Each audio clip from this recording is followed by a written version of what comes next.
Okay, there we go. Wow, things are terrible right now. Hang on a second. I broke everything. There we go. Hello, everyone, and welcome to the Space Game Junkie Podcast. I, as always, am your co-host, Brian, and joining me, as always, is your co-host, Jim. Winnebago man. He's my hero.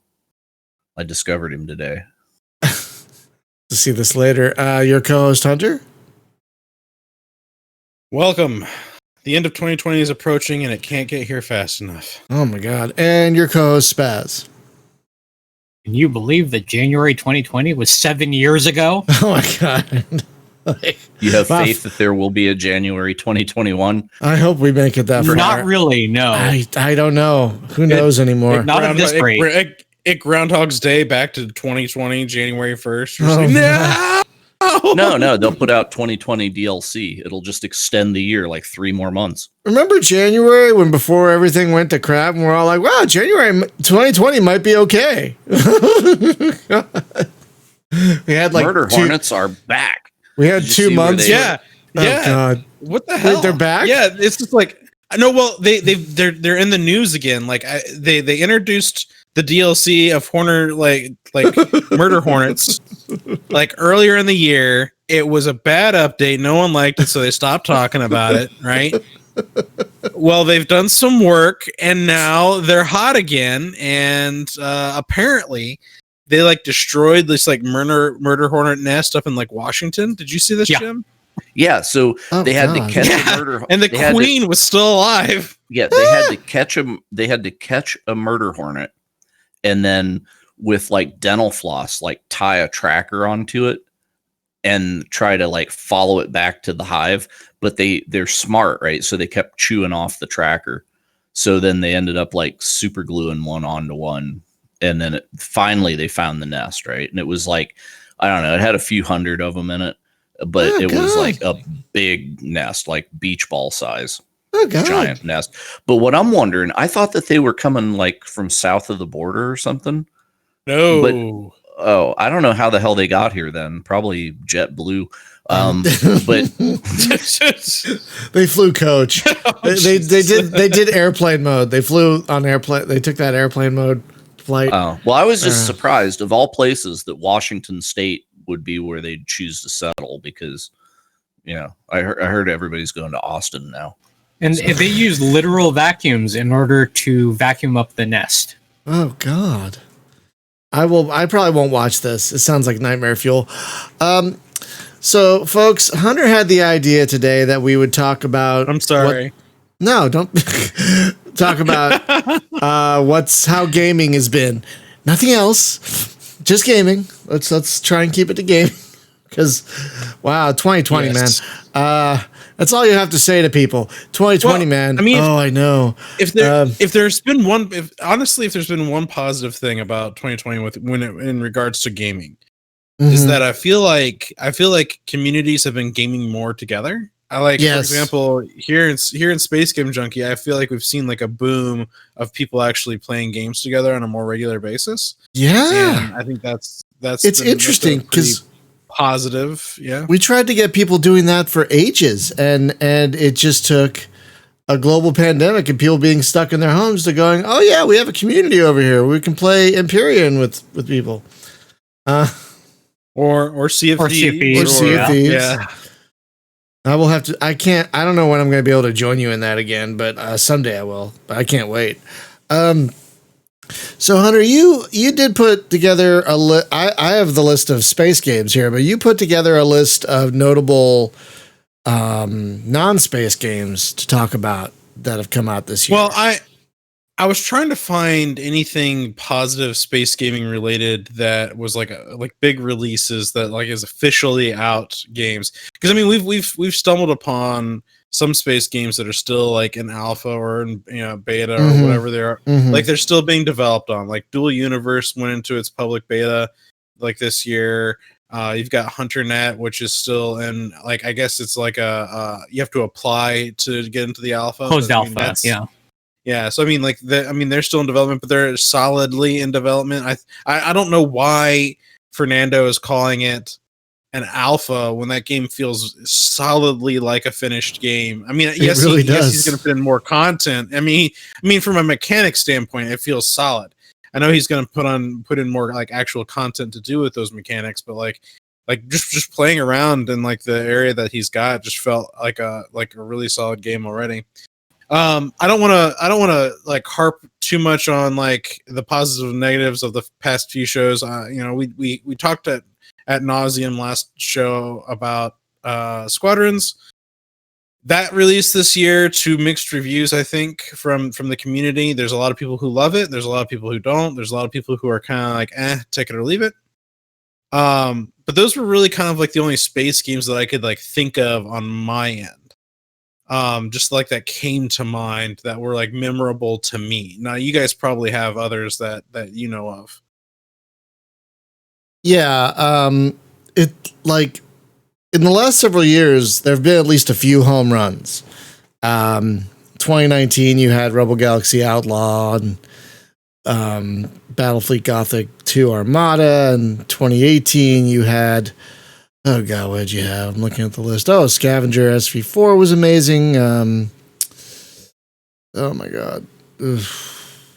Anyway, Space Tyrant was really good, but Star Traders Frontiers, of course. But 2020, like there have been some good space games that came out this year, like Gaia Beyond was very good. And Absolute Territory was very good. But then, I think you had one exceptional space game, which was Spaceborne. I think that's like the best that's come out this year. And then you had a lot of like forgettable or like even not good games, like oh god, what is it? Vorium was very good, but like Omnibian War, that was terrible, and Starport Delta was really bland, and Drone Storm, which just came out, that like I had to stop playing because it robbed me of my joy. It's not like a bad game, but it's like joyless. So it's not been the greatest year. We also had more releases of space games in 2019. 2019 at least saw 30. We haven't even hit 25 yet this year. We're going. Space Haven came out. Space Haven? Oh, did I write that Okay, down? fair. It's in early access still, but yeah, no, I mean, okay, Yeah, no, then. Okay, there is one that is a standout that is technically a space game, Mm-hmm. and it came out this year. Deep Rock Galactic. Oh, that's okay. That's a really bright spot this year. That's pretty close. I was actually going to include like space games adjacent. So like I feel like Deep Rock Galactic is a great space games adjacent because it's like right in that same vein. The other one I was going to make note of was Cloudpunk. That's kind of space game adjacent. Oh, that's so good. Happens to be on sale today for $13. Oh, right. It's so good, you guys. Yes, it is on sale. It's so good. Those two are very much, I feel like, in that realm of like they're close enough to be in the same ballpark. So I'd also throw in Star Renegades since that came out this year. Oh yeah, And you do have a spaceship. You That's do have true. a spaceship as part of your That's traveling true. between the planets thing. That's true. I mean, yeah, it's not been a bad year for gaming. It's not like 2008 or something where it's like, oh look, this one Russian space game came out. right. So let's kind of like hit some of these like other games. Like we were talking before the show. Half-Life Alyx came out this year. Apparently it's done pretty well, and according to Jim, now apparently there is a way to play with just using mouse and keyboard without a VR headset. So I'm kind of curious about that. So he posted a link in our stream chat. If you don't see it live on stream, come to our Discord. You'll see a link to it in the stream chat here. But I guess another space game adjacent game would be Microsoft Flight Simulator. Oh, that's right. That came out this year. And they've actually had some, yeah, right. 4 years ago this year. So Microsoft Flight Simulator 2020, they've definitely had some updates to it. One of the interesting things that was noteworthy about it was they were supposedly using like the real-time weather like systems and real time like mapping from Bing and stuff like that to put it into the game. What's funny is so like I live close to Charlotte, North Carolina, and Jim's in the North Carolina area as well. And so one day we decided to take a trip around the Charlotte and the greater Charlotte area. And we noticed that, my God, was the mapping not done for the game. Even with all of like the live updating and stuff on, we're just like, I don't recognize any of these buildings. Like the terrain, the flat map that's underneath the buildings is recognizable. Like, there's, Panther Stadium or whatever it's called. Like, so like those things are recognizable, but like all of the, like there's where the motor speedway is supposed to be, but like it's again not quite there. So, and then you go up to like Cleveland, Ohio, and it's like fully decked out. You're just like, that's Cleveland. So, it's just kind of an interesting thing. So they're still working on and getting all the stuff in there. And I honestly find that world, super weird, because if you go to Bing Maps, the way that they do the buildings, the photogrammetry thing is, it's like if it's a large enough building, there is a 3D model of that thing, and they've got the textures wrapped on it. But then you go into Flight Simulator, which also pulls that same map data, but apparently they're using like a different version of it or something. Because I noticed that a lot of the map stuff is kind of out of date.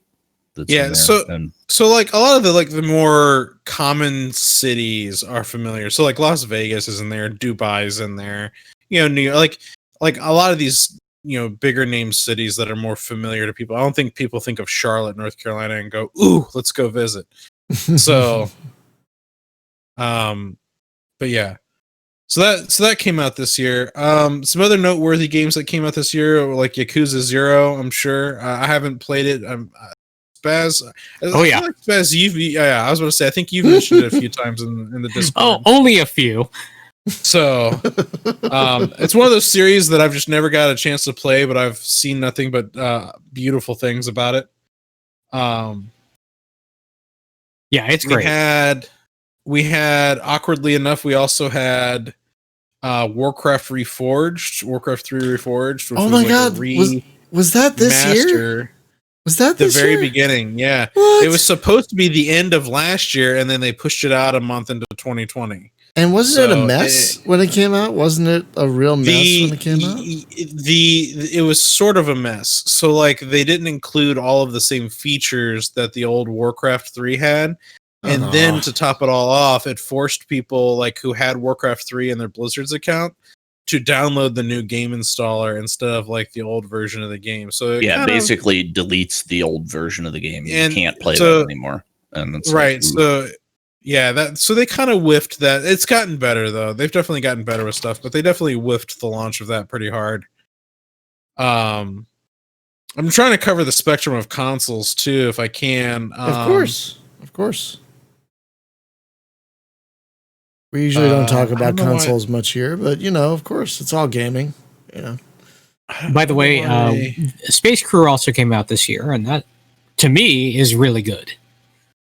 Okay, I haven't played it yet, but that's right. That did come out this year. Well, it's one you didn't want to play because you didn't like Bomber Crew as much because of the whole anxiety. I'm gonna play it though. I'm gonna play it next week. I'm gonna play it. So yeah. Well, so here you go. So if you're a Mega Man fan, they launched Mega Man 0 and ZX Legacy Collection on Steam this year. That's an old Nintendo DS collection of games that they've put out on all the consoles and on PC, on Steam specifically this year. So that was a thing. They also released Doom 64 on Steam, which is kind of interesting because Doom 64 was a different Doom game than all the other Dooms. It wasn't the same, just like it wasn't like they took Doom and then just put it on the N64. They actually made a Doom game just for the N64, and they re-released it on Steam in HD, and it's actually pretty fantastic. I'm actually a pretty big fan. But dude, did they remake it in Unreal? I know, a blue Drake moment there, but yeah. So real quick, you guys know it's a Tuesday when your Steam crashes. Anyway, Another one that came out this year, Streets of Rage 4. So angry. Which got Wait, what? why? Why? There's rage in the streets. Oh, gotcha. Yeah. It actually came out with really good reception, and a lot of people said it was pretty good. So there's that. Okay. Battletoads. And then Battletoads. There's a new Battletoads that came out this year. Wait, what? And one that, yeah. Then there was one that I was not expecting, and I knew about it, and I had heard rumors about it. But Phantasy Star Online 2 came out this year in the US. Apparently, it's been around for a little while in some other parts of the world, but have you played it? I have yet to play it. it. I want to. I was like, So I don't know. I wasn't like huge into the other one, but it was just like Dan hyped it up like, oh my God, it's coming. And so I installed it and I played it a little bit and I was just kind of like, takes up 80 gigs. Yeah. Holy crap. Yeah, dude. Oh my God. So many games this year. Okay. So there was an update. This is interesting. Yeah. There was an update, like once again, like the Halloween thing that came out for Call of Duty. Warzone, Modern Warfare, Warzone thing. Yeah. So the new update that came out with it went over 250 gigs. That game's install is 260 gigs now. What? And people that have a 250 gig SSD in their machine were like, "Whoa, I can't even update this anymore. Help!" Right? Oh my God. That what they ended up doing was putting in a thing that lets you like remove the single player and that stuff. So yeah, which I beat the single player this weekend. It was actually pretty good, except for like the last 5 minutes. Everything up to then was great. That sounds like a standard Call of Duty game. It's really great up until the last 5 minutes. But the weird thing about the Call of Duty stuff that just blows my mind is the ridiculous shader stuff that happens like every time you launch the game. It's like, all right, loading all the multiplayer shaders now. Now we're loading all the co-op shaders, and now we're loading all the shaders. We're optimizing. We're optimizing your optimizations. For it does this. It does that every time you load the game, and anytime you touch your video options. Right. Oh, so here's the thing. Here's what I don't understand. Whatever happened to shared assets? Like, what the hell? Like, I mean, seriously. Like, why is it that the assets that I'm using in multiplayer require different shaders? It just irks me. I do not understand. This game is ridiculous. It is not optimized very well at all. In other release news, it got released last year on the Epic Store. I think it was Epic Store, but the Outer Worlds. Yeah, it was released. It released this year on Nintendo Switch. So that was a kind of a noteworthy thing. It's on the Switch. Outer Worlds. It is indeed. Yes. Really? Sir. So a game with a very similar name, The Outer Wilds. Right? Have you played that yet? Only a little bit. I've only played a little time. I was gonna say that game's got to be your jam. I would think. It's like a stress-free exploration thing where you die every 20 minutes. Yeah, I have no stress at all. Bit. No, it's on a clock, right? No, I know. Seriously, it's like a Groundhog Day thing. Yeah, it's like a Groundhog Day thing, but. I don't know why I haven't really played it very much. But yeah, Outer World. I have been playing Outer Worlds, which is quite fun. Yeah, I need to actually get back into that and play it again. I haven't quite finished it. Like the last time I played it, I literally got off the first planet that you start on, and then that was it. So I need to go back and keep playing it. Yeah, I've just been busy. I started getting into to Genesis Alpha 1 again last week, and that's pretty cool. I still haven't seen like the mid game, end game stuff, but I'm much further in the beginning of the game than I have ever been. That tends to happen. You die a lot early on, and then you learn ways to not die as much. Yeah, I learned that you have to watch those like anytime that your robots touch cargo, you have to watch them like a hawk because critters will pop out. And a weird thing too is like, even if there's no critters running around, sometimes I get just like fungus growing on the walls, and so it's I assume if I don't clean that up, it will hatch into aliens. Not always. One of them is actually beneficial. Actually, no, let me rephrase that. One of them is actively beneficial, and two of them are at the very least neutral. There's one of them that will teleport you around between different spore spots randomly, so you don't know which one you're going to go to. But the other one will recharge your active ability when you walk over it. So they put that new feature in, and this is why I was like, oh, I'll reinstall it and see what's up. So they put the thing in where you can actually like teleport over to enemy ships and invade them. And I was like, cool, we'll try that. And I built the thing and I teleported over, and oh my God. No. Yeah, it murders you. Well, unless you're prepared. Unless you're really prepared, you're going to die. Instant ultra nope. Like, can you take like combat robots with you and wear powered armor or something? No, dude, you got to go on your own. It was, oh my God. There was like, I don't know, 20 thug ass aliens standing shoulder to shoulder packed in the room whenever I teleported in, and it was just like, So I disassembled that room and moved on. Yeah, I haven't worked on my Genesis Alpha 1 guide in quite a while. I just have not been mentally in the right mood to work on it, because at this point it does kind of feel like work. Mm-hmm. So I haven't really updated the guide in quite a while. I'm going to get back around to it eventually, though. Right. I'm so super pumped. Like psyched for Cyberpunk. It's coming out in November. I can't wait. I took a week of vacation, and oh my God, did you see there was a side note, y'all? As we all heard today that Cyberpunk 2077 was delayed 21 days, 3 weeks. What? And the funny thing is, someone tweeted at the official account, can I get confirmation that it's coming out that day? Because I'm about to ask my boss for vacation. And the account was like, confirmed. Oh my God. Bunch of dicks. And then they announced, oh yeah, we're pushing it back 3 weeks. Like, wait a minute. Didn't it go gold? Does that not mean anything anymore to anybody? Nope. Apparently not. I didn't catch any context of why they delayed it, if they said. But their announcement was very vague. Their announcement was very vague. As was the last announcement. The last announcement for the delay was also very vague. It's probably some Sony bullshit. It's probably buggy as hell. They need to record some new scenes with Keanu, like get him in there.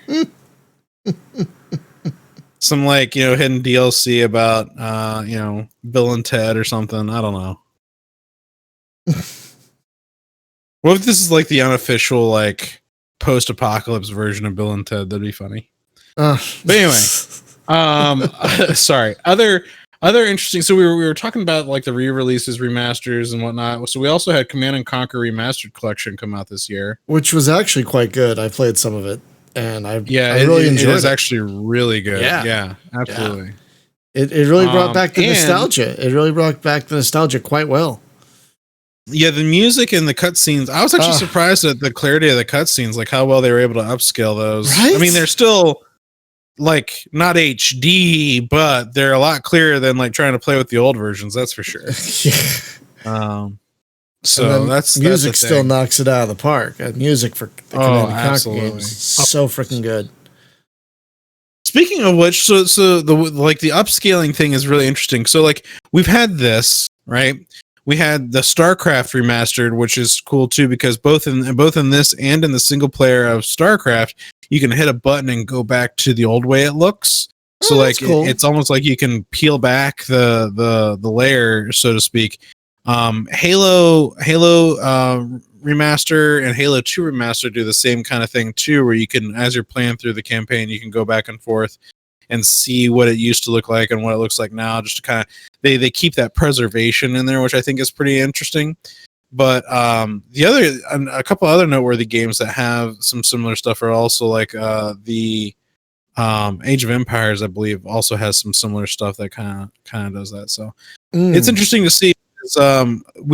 Jim stumbled upon this modding group that remastered, and we'll have to post a link to this, but remastered Wing Commander 4. What? So what? Yeah, so it's a mod. It's a mod. I'll throw it in the thing. Yeah, that you have to own an official copy either from GOG. They're trying to make it work. If you have the original disc, they're going to try and make it work with that as well. But if you own a copy from like GOG, for example, you have to have that installed, and then you apply this mod over top of it, and it puts it in like a new engine. They've upscaled all the videos. The flight model's been improved, so like it's they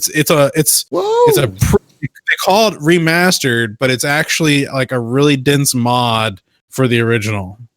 Yeah, so, it basically, and if you look at the video stuff that's in it, it's like they got it from kind of that ass quality that it used to be, because it was like you took a whole movie and then compressed it onto a CD-ROM, right? Not even a DVD. So what they did is somehow, I don't know if they got a hold of like the original footage or what, but it's kind of like DVD quality now.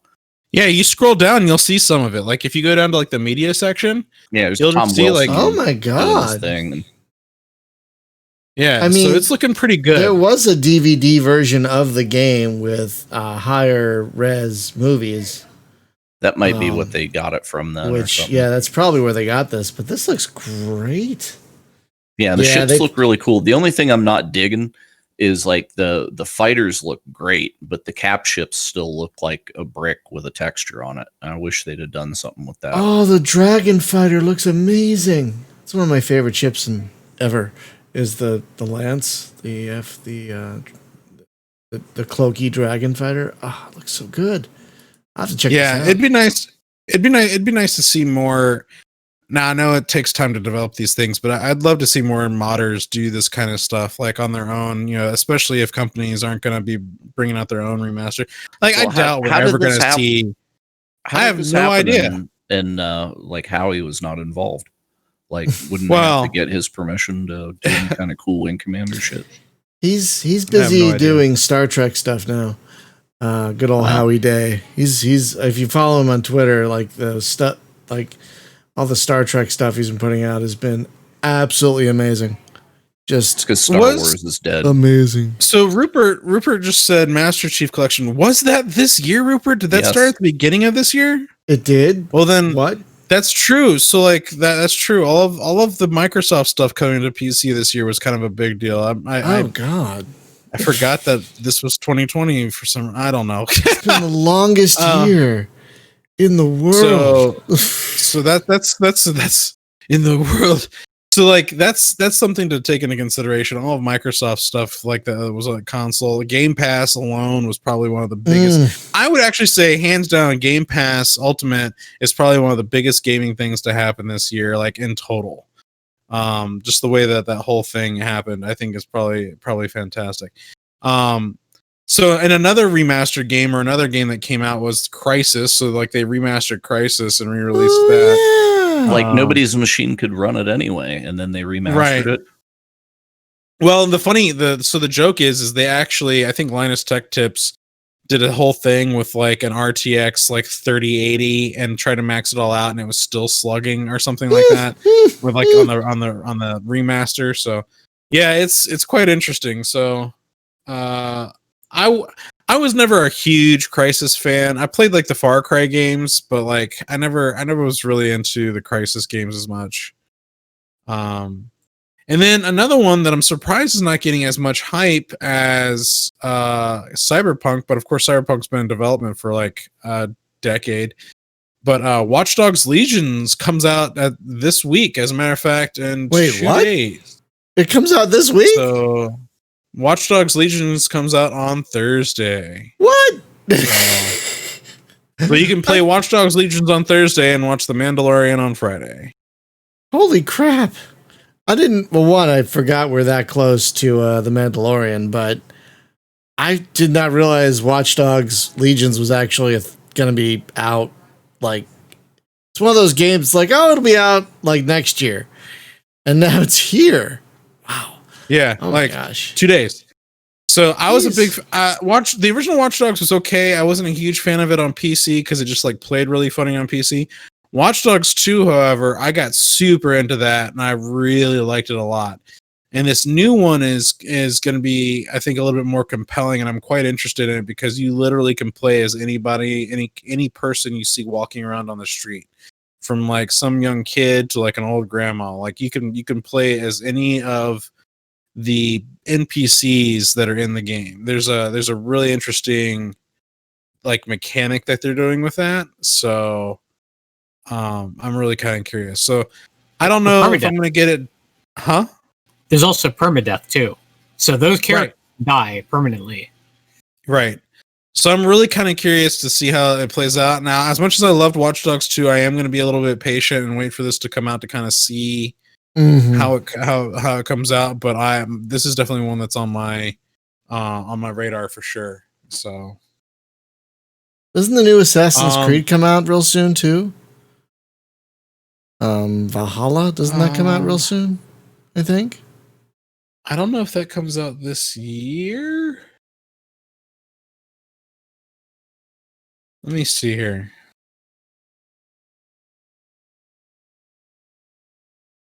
November 10th.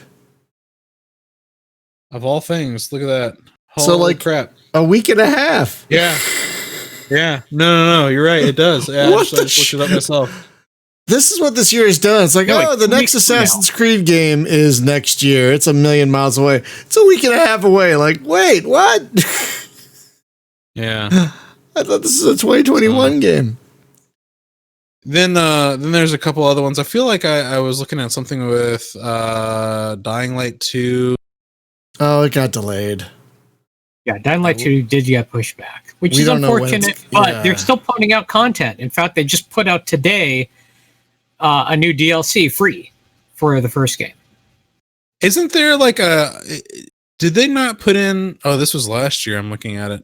Oh no, they just put one out today, of all things. Dying Light, Left 4 Dead 2 Bill, and Gnome Chomsky pack. Yeah. Oh my god. And it's free. It's free. The gnome is a two-handed weapon. You can grab it for free right now. That is amazing. And Hellraid. They also is it actually a garden gnome? Yes, it's a garden gnome. And they've also included a new ammo type. You can get incendiary ammo. So they've added that. Ooh, that's perfect. That game needs incendiary ammo. Damn. Oh, and here's one I had no idea that was coming out. Like we needed this, but apparently it's a remastered Need for Speed Hot Pursuit Remastered is coming out also on November 6th. What? Wait, Who knew? Wait, which Hot Pursuit? Is it the one from like earlier this Need for Speed Hot Pursuit? Which one? Like from the one that came out, in 2010, so like 10 years ago. Because wasn't Hot Pursuit? Need for Speed Hot Pursuit. Wasn't Hot Pursuit a reboot of another Hot Pursuit? Oh my god, hang on. I swear to God. A remaster of a reboot. So no, I thought there was an earlier Hot Pursuit. Hang on. I could have sworn there was an earlier one. Maybe I'm wrong. I might be wrong. Because I remember the one from 2010. Wow. So speaking of Call of Duty, the next Call of Duty Black Ops Cold War comes out on November 13th.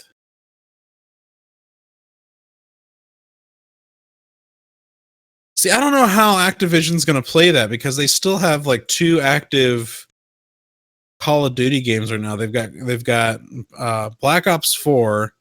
They've got Modern Warfare, like Warzone, and now they're getting ready to have Black Ops.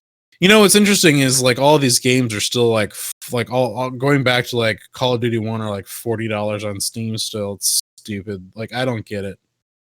So, side note, back to what we were just talking about. Need for Speed 3 was called Hot Pursuit. And that came out in 1998. And then there was a Need for Speed Hot Pursuit 2, which came out in 2002. Yes. It's very confusing, this series. Can y'all just make a new Burnout? Just stop with the Need for Speeds and make a new goddamn Burnout. That's really what we want. I was about to say, that's all what we really want is. It's really what we want. We don't. I want Burnout like old school Burnout. I don't want Burnout like Paradise. No, not Paradise. We're talking either Takedown or Revenge. You know, though that the best Burnouts. You know, the best Burnouts. Let's be clear. No, not Paradise City. No. There is one we hadn't mentioned that released earlier this year. State of Decay 2, the Juggernaut edition. That was this year? Oh my god. What the hell? That was back in March. Oh my god. So 8 years ago, basically. Yeah, exactly. 8 years ago. 8 years ago, March 2020. Oh jeez. That's funny. I mean, if we like, I don't think any of us really played it, but The Last of Us Part 2 came out this year. Oh dear Lord, that's right. That's right. I remember seeing billboards for that back when I used to drive.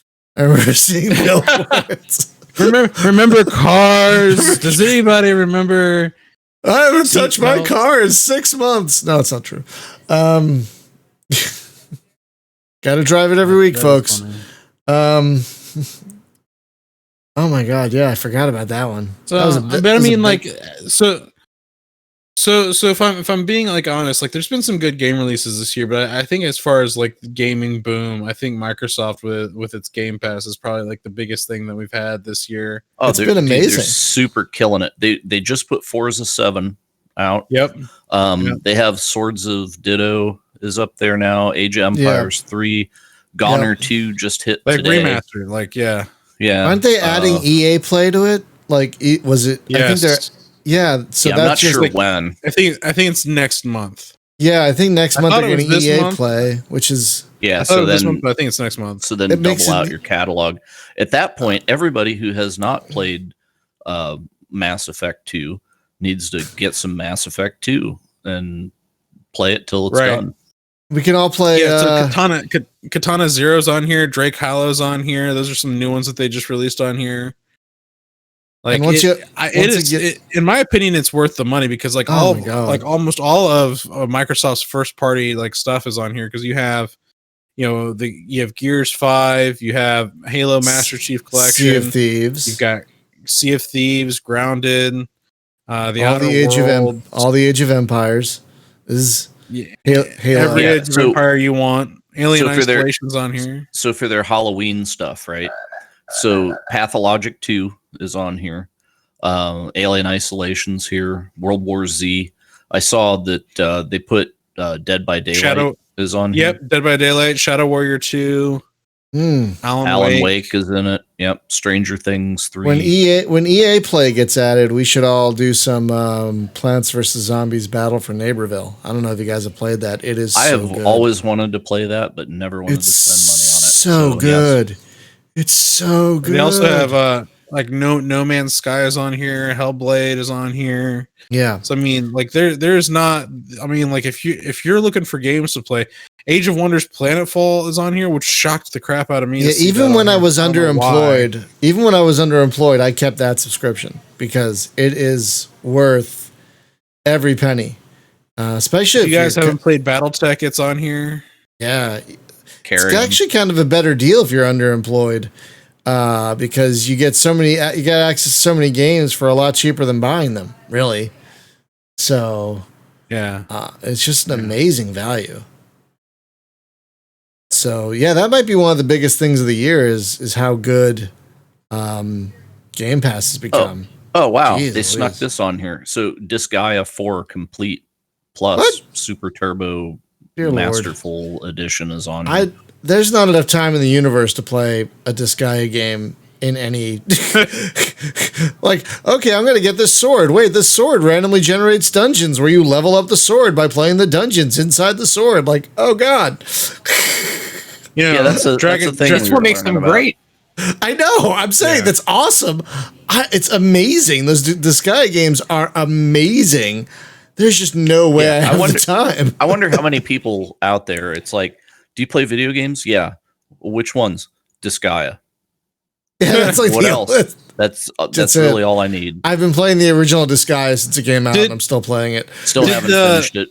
Did the Final Fantasy VII remaster come out this year? Yeah, that was this year. Yeah, not on PC though. But that was no, it's on here, dude. Lord.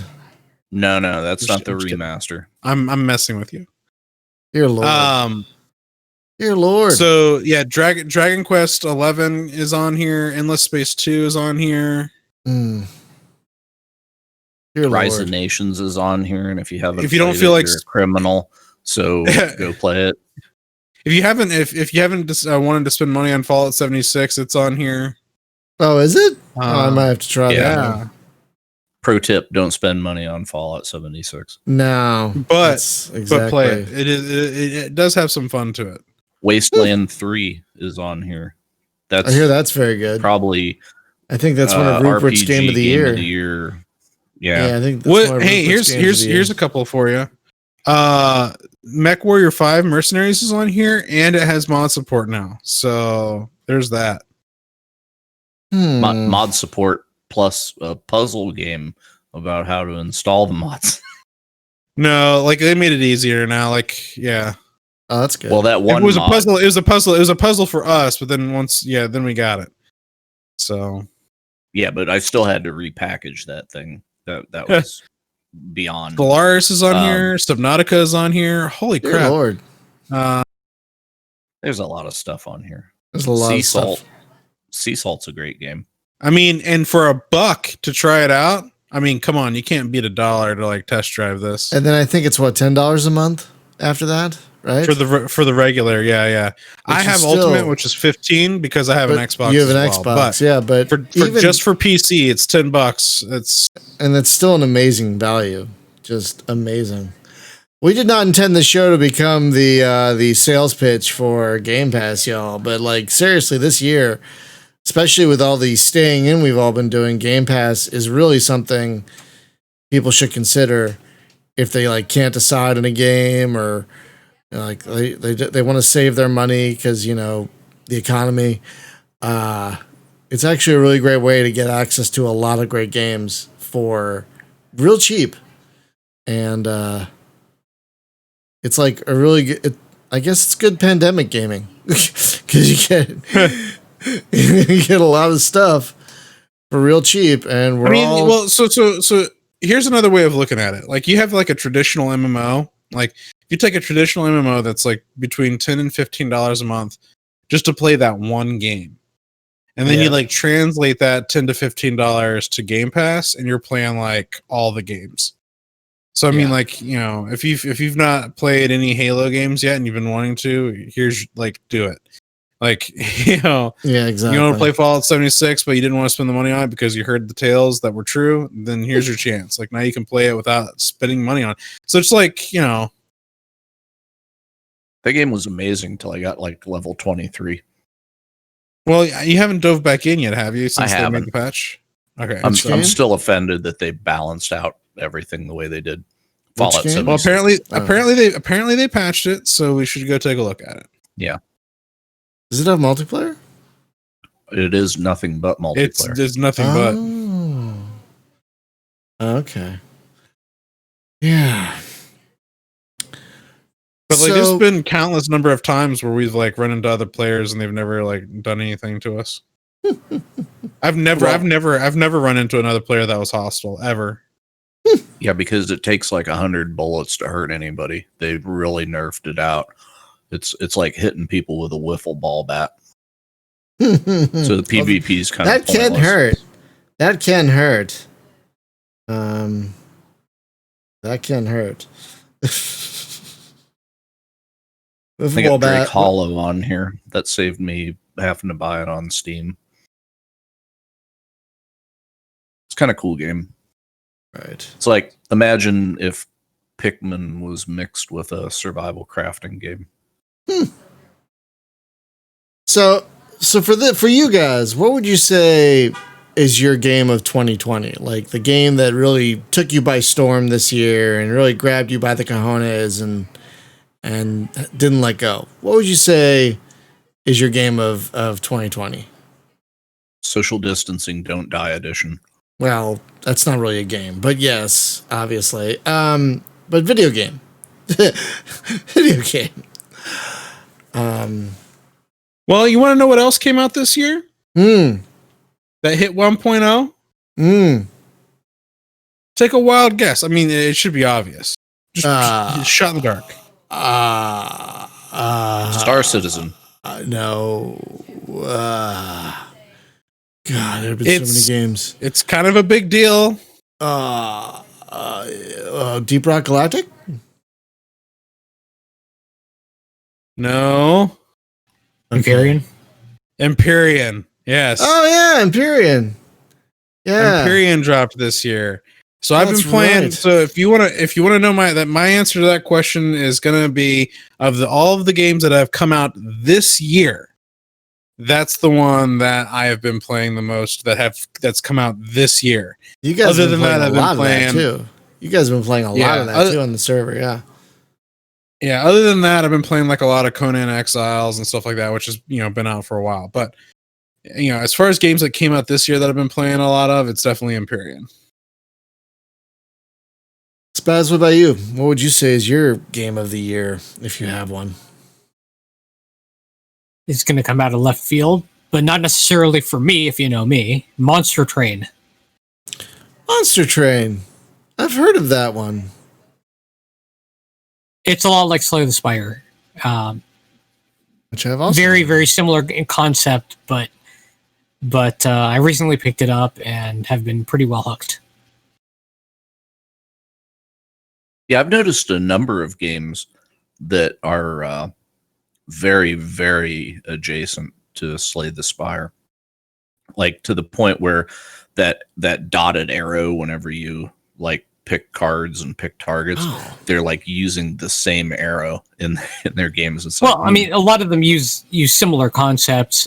There are some other games where you have the deck building element in addition to everything else, and then you have node travel. Monster Train is similar. You do have that node travel as well, but instead of traveling node to node, you have two paths to pick, and when you pick that path, you get everything along that path access to you, and then you get to your next fight. So there are similar choices, but they are different. Yeah, but I mean, like the other games that I'm seeing are like using that same visual style. I guess it's kind of like the visual language of Slay the Spire. So you see it and you're like, oh, if you like Slay the Spire, It's pretty intuitive. This has some very similar elements. It must be like that. So then, yeah. I mean, Yeah, for I mean, why the- you're doing it. The first There's review I see in this, Griftlands. Yeah, what? Griftlands is good. I Oh. own that one. And then there's one that just came out, which is like a dungeon crawler that also looks like Griftlands, except in a dungeon. You were Yeah, saying, well- Brian? No, the first review I read on that game is called "It's Slay the Spire 2.0." Which is sort of fair. I mean, there's some inspirations coming from there, and that's undeniable. But at the same time, Yeah, there's nothing wrong with that It's- at all. Yeah. yeah, I mean, one of the achievements for Monster Train. So one of the modes you can use is it's googly eyes on all the creatures, which is just because you can have googly eyes. And the achievement for beating a run with googly eyes enabled is called 2020 Vision. Oh, I wish God you could damn play it. as Samuel Jackson, and then it could be monsters on a train. on a plane. Funnily enough, I do have that achievement. 5% of the players actually have it. Oh my gosh. Okay, that's funny. Yeah, it's just a cosmetic effect. No game effect otherwise. But still, it's funny. Jim, would you say you have a game of the year? Not really. I've just been ping-ponging around a little bit of everything. Not a thing wrong with that. Put some good time into Empyrean. Build a ship, got it destroyed. Did that about 5 times. I'm up to the unsinkable 6 now. I like every time I build something, like I learn more about stuff, so it's good. Still interesting, right? But it's I went up and I was like, hey, cool, I've figured out, like, so the mining stuff was very frustrating to me, because whenever you first get the like mining attachments for the ground vehicles, it's like drills that you can put on. I do not like how they work at all. But then I found out you can hit the F5 key and go into the drone view and mine from there.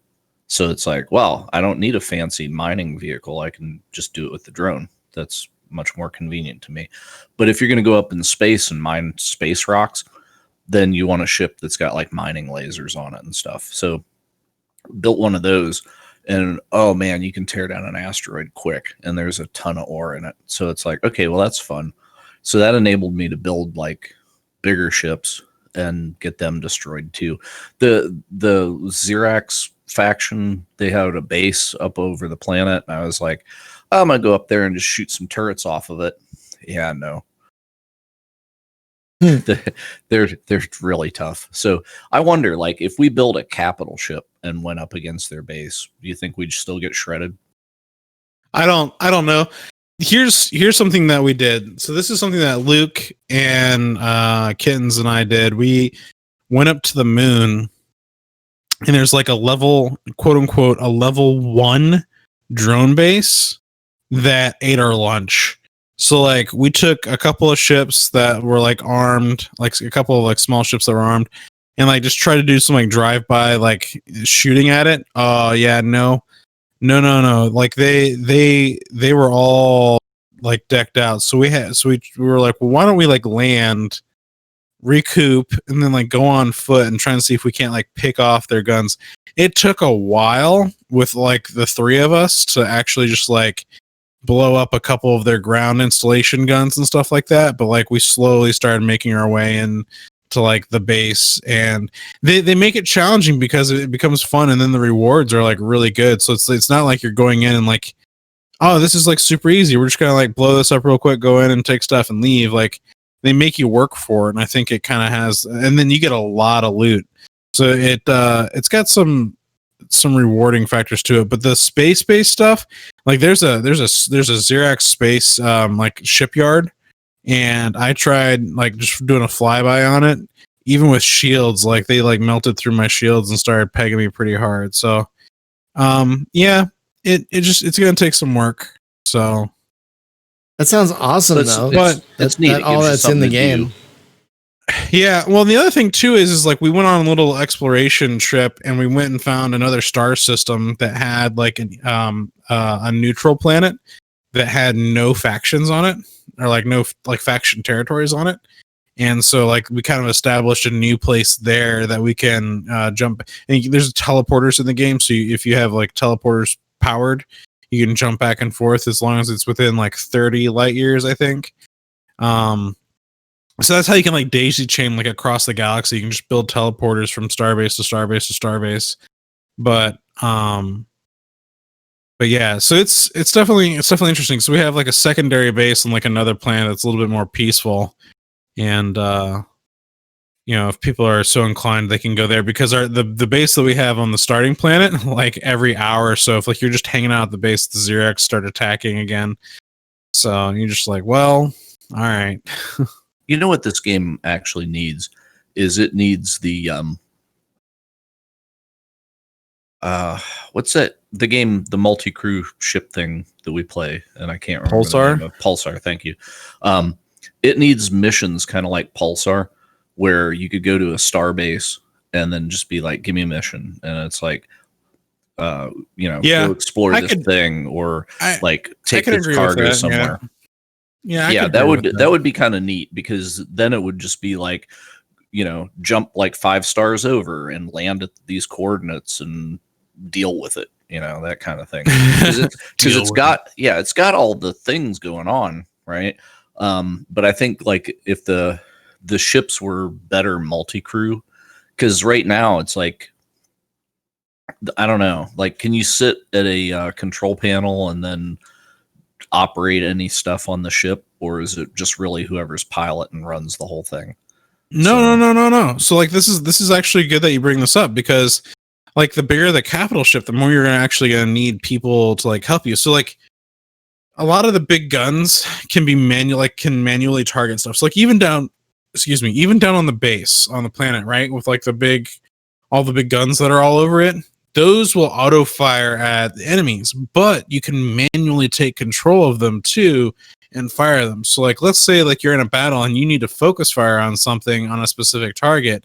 Well, your individual little guns aren't going to like know to do that. But if you had like a crew of a couple of people who were like sitting in chairs, they can go into the menus and like manually man those guns, and like you can focus fire, like, left side focus all fire on the Dreadnought, right side focus all fire on the fighters. Like you could literally get that nitty gritty. And then there's a couple of guns that are like front mounted guns that then the pilot has control over. So and those just shoot straight. Well, I wish, and maybe you can do this, but I don't know if you can. I wish that you could group turrets into firing groups, and then whenever I jump into turret control, I control all of those turrets together. So you could say like the right side turrets are a group, and then I shoot. Because as it is, you have to pick one.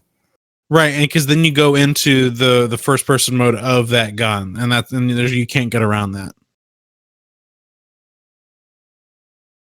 So yeah, I'm sorry. I'm saying it would be like it's okay. I'm saying it would be like you get first person mode of one of the guns, but all the other guns that could turn to face what you're looking at that are in your fire group would, and that would make it better.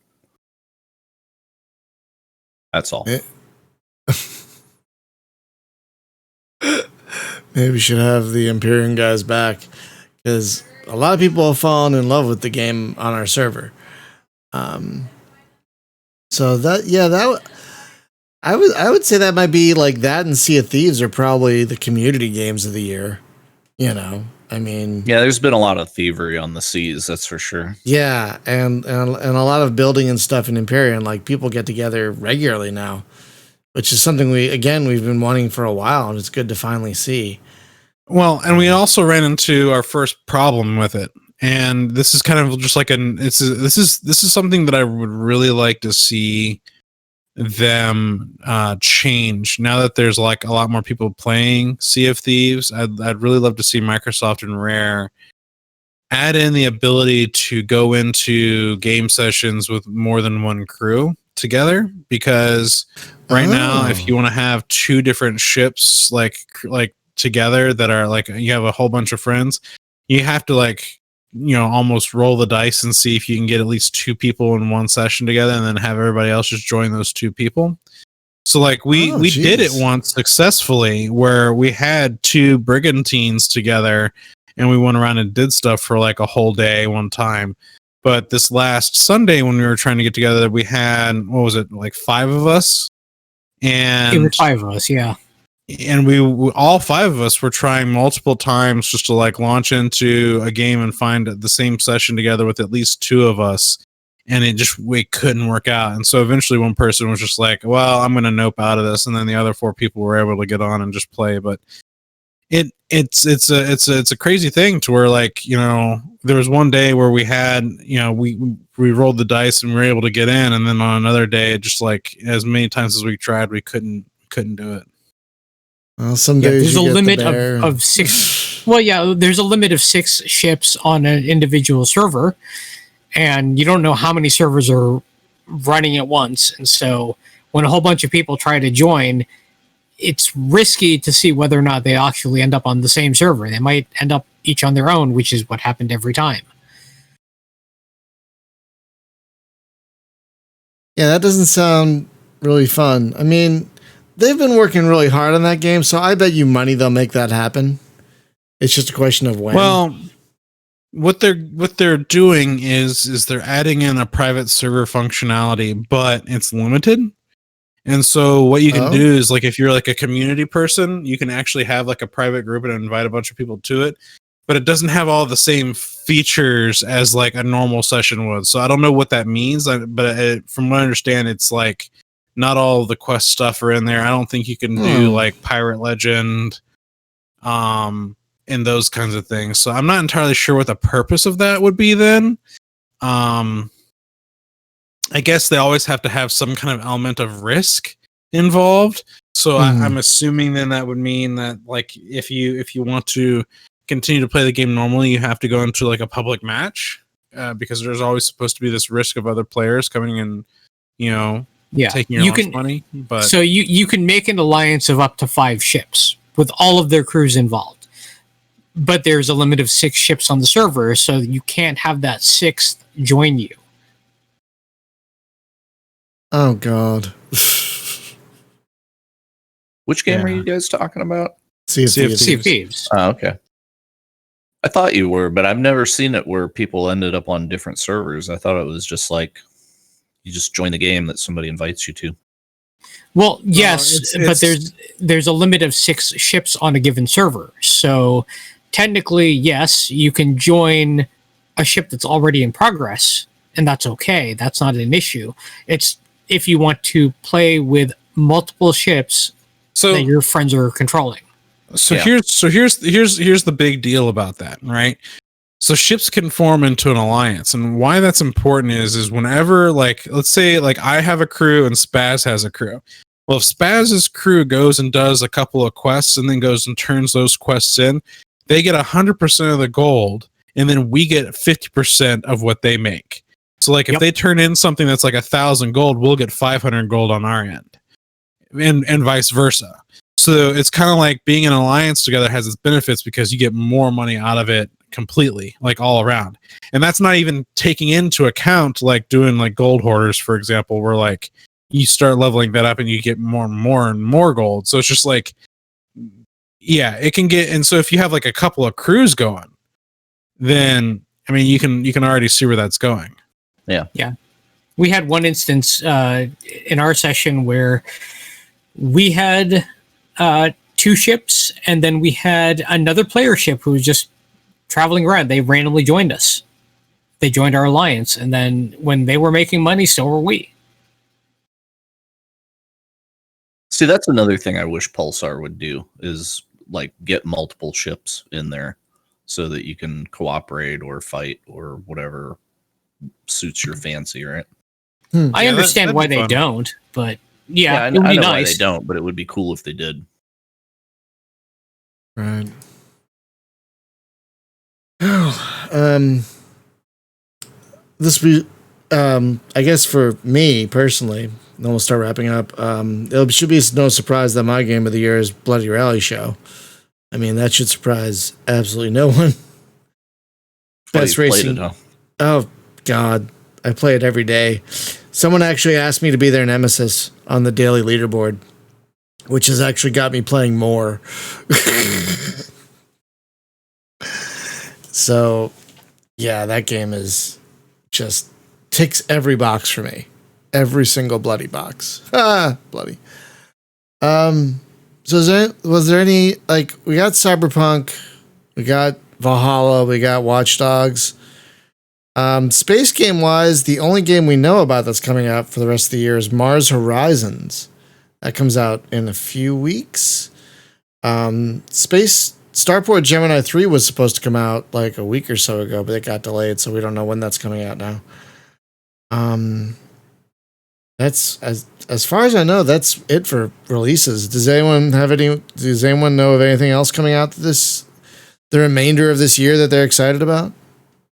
I don't know if Autofire is going to make it this year, but it's the like alpha build of it is on itch.io. It's so good. Playable. It's so good. So good. It's like everything I wanted in a Car Wars game. Oh yes, it is so good. Yeah, I don't know if that's going to make it this year. I know Dying Light 2 isn't going to make it this year. That's my most anticipated game. The nice thing is, even if it ain't done, you can play what he's done so far. So yeah, which is very fun. That's great. There's not a ton of it. There's not a ton there. You won't get a long play out. You won't get a long session out of it. But what's there is very fun. Very, very fun. I can't think of anything else though that's coming out this year that I'm super jazzed about. What about you guys? Like, Hunter, you pre-ordered Cyberpunk, I believe. Yeah, I ended up buying it.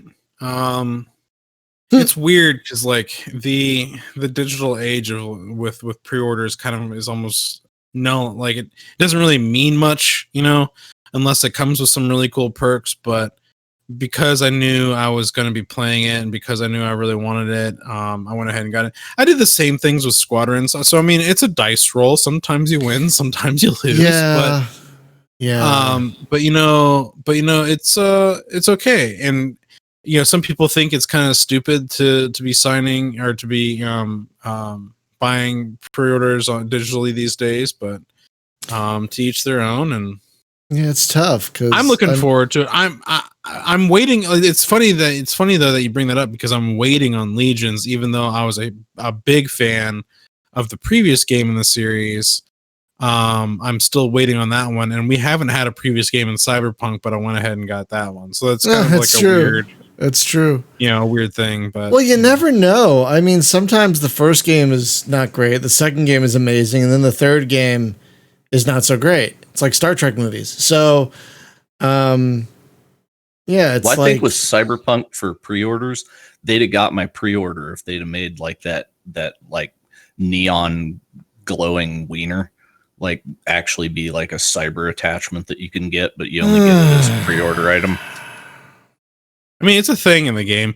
It is. If you really want me to be honest with you, the reason why I got the game, I hate to say this, and I know it's going to sound stupid, but Keanu, like, I'm not even kidding. No, I don't blame you. I am a huge Keanu fan myself. I have been since Bill and Ted. So, I need to see the third one. I haven't seen the third one either. Yeah, I haven't seen the third one yet either. But seriously, like when they kind of showed that off with everything else that game's got going for it, and CD Projekt Red, and honestly, people are wanting to boycott this game because of like how the devs were treated, and I can respect that. But at the same time, I want the devs to get paid. And they deserve to be recognized for their hard work. So that's why I am buying it, So like, I get why people are boycotting it, but I'm buying it because I want to support the devs. Yeah. And it's not like that studio is like a murder house like EA used to be. I don't know how they are now, but there was some crunch stuff going on with the devs and it wasn't good, but I'm trying to show my support for the devs by actually purchasing it. That's I mean, it's not like one of those studios where it's like your crunch mode. No, you're not. And then they move you to another game that's on crunch and you never get out of crunch. It's not that bad, but it got a little bad. So yeah, I mean that's but this is not me to tell people to not voice your concerns the way you feel you want to voice them, to kind of like let people know like you don't think it's okay. But for me, I'm doing it for that reason. So well, hey, we've been on lockdown all year. They ain't got shit else to do. But I mean, yeah, there are a few big releases in the remainder of the year, but yeah, we're really honestly, I think it's funny as like when new games come out every year, I find that I'm enjoying like older games again, like, or games that I haven't had a chance to touch yet. Like I've been really getting into Conan and Space Engineers and stuff like that. Conan's been a lot of fun because I think I've been like pushing myself to like find the things in this game that can drive me, because there's things about Conan and there's things about Ark that are very similar, right? But only in Conan can you get a peg-legged stripper.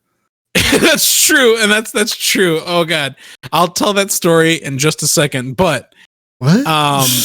Yeah, I'll tell that story in just a second. So the thing that's different about Conan and Ark is, in my opinion, the exploration portion of things and like the NPC factions and the dungeons and like all of the different things that you can go do. Ark has like dungeony type stuff, and they definitely have the creatures that you have to battle and deal with, and some of like the super like bosses.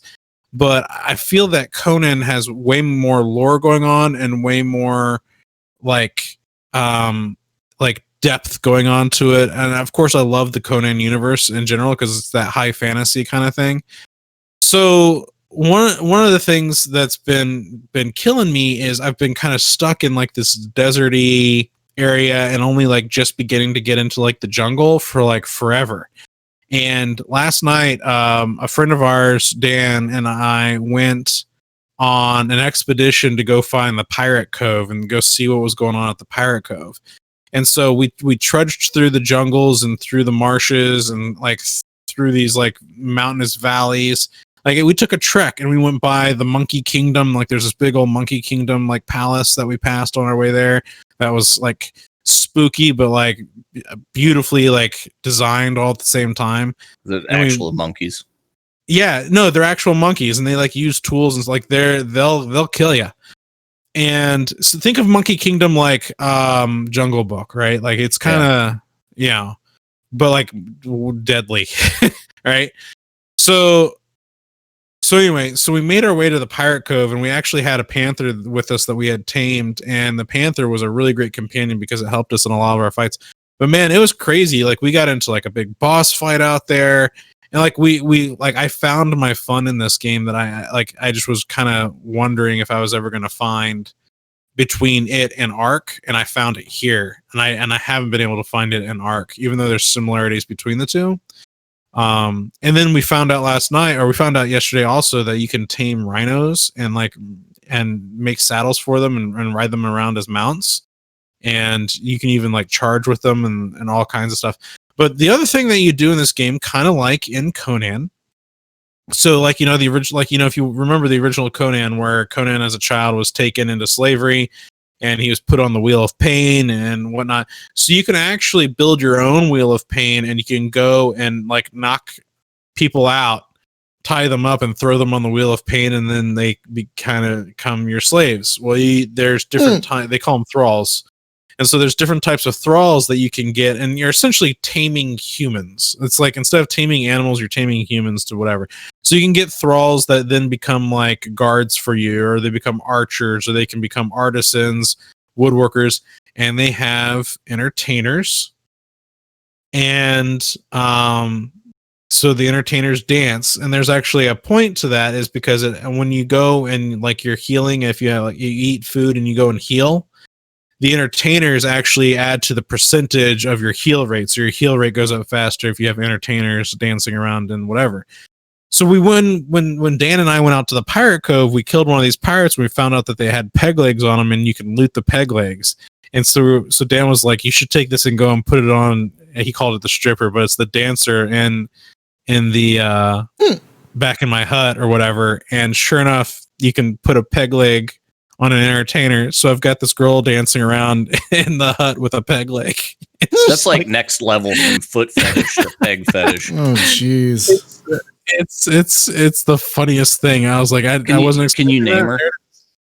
I don't know. Yeah, Maybe because you can change names on animals, right? Because we named the turtles the Ninja Turtle names. So change her name to Peggy, please. Oh God. No, but anyway, I'm with you on. Can you give her? I'm with you on discovering. Sorry. No. I'm with you on discovering old games. I mean, look at me in Starfleet 2 this year. I mean, a game from 1989 has become my obsession this year. So, we have the extra time, and this pandemic has really put us in a different headspace than usual. So this is a perfect time to like rediscover old games or not new games that we might have missed. Well, folks, I think that's going to do it for today. We're not going to have a show next week because it's going to be election day here in the U.S. and it's going to be stressful enough. So no show next week. But we'll be back tomorrow morning. What am I playing tomorrow morning? I can't remember. Stirring Abyss. which is some Cthulhu tactical game from Slytherin that I don't know much about, but they're like, here, have a key. Oh, all right. Is it even out yet, or that's like It early? comes out on Thursday. Yeah, that comes out on Thursday. So I'm playing it tomorrow to add a little hype for them. But yeah, it comes out on the 29th. So that'll be fun. Can you guys hear that? Yes. Be backing up.